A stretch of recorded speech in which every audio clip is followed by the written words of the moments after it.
I am sending my son, David Eddings, here to Eastern Arizona College next fall. He has really only desired to go here over the last year, and even though I've encouraged him to apply other places because that's what you're encouraged to do by high school guidance, he said it doesn't really matter, that's where I want to go. It just became very obvious that that was not going to be as easy of a task as we would just have all loved. You know, yay, he wants to go to the alma mater, yay, let's send him, because of the $35,000 price tag on his first year of college.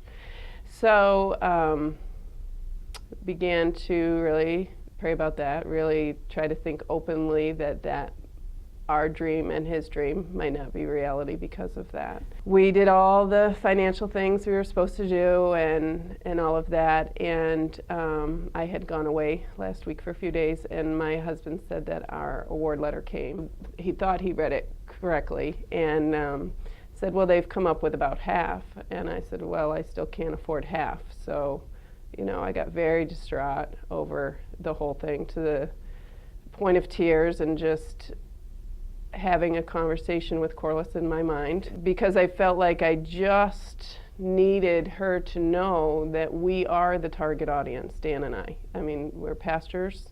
We believe that our son is a great fit for ENC, and the fact that finances were going to make that not happen was very distressing to me. And when I served as a trustee, this is what we worked on, what we talked about. And what my heartache was to get to those grassroots people like we are and make it happen for them. And so now that we were sitting in that seat and it wasn't happening was very distressing to me, very distressing for a lot of reasons. And so I wanted to have that conversation with her because I felt like I wouldn't just walk away mad. That because I love the college and always will, that we need to know. We need to know these things that work and don't work and how people are feeling out there. And so that's always been my goal with the NC, whether I was a trustee or not. So I wanted to communicate that to her. When Dan came home with the actual letter and I got to look at it, and I said, you know, honey, you missed this piece right here, this big piece, this federal piece that pushes us over the $35,000. Actually, it was more than what we needed. So then we looked again and we got the calculator out and we were just juggling numbers, and it became very clear that this was doable and that God came through for us in a way that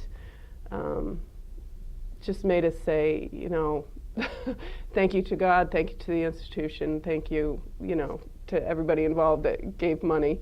And that it was going to be possible, that this, what seemed very impossible a month ago, became very possible in that moment. And so I said, you know, Dan, I had this conversation with Corliss in my head, and he said, well, you're going to still have a conversation with her too, right? And tell her thank you. I said, yes, I am. I guess I need to do that too. And so I rethought out what I would say. I'm very, very thankful. But my biggest prayer is that it's not just for us, but that it's for anyone that really feels like this is a good fit for them and that they want to have Eastern Nazarene College be a part of their higher education plan, because it's a great school, and so money should never ever stop a kid from coming, and that's just always been my personal goal for anything that I do, whether it's raising money to get kids to Festival of Life, which we do, or camp, or NYC, or ENC, and it's worth it, and so we just have to be about making it happen. So that's my story.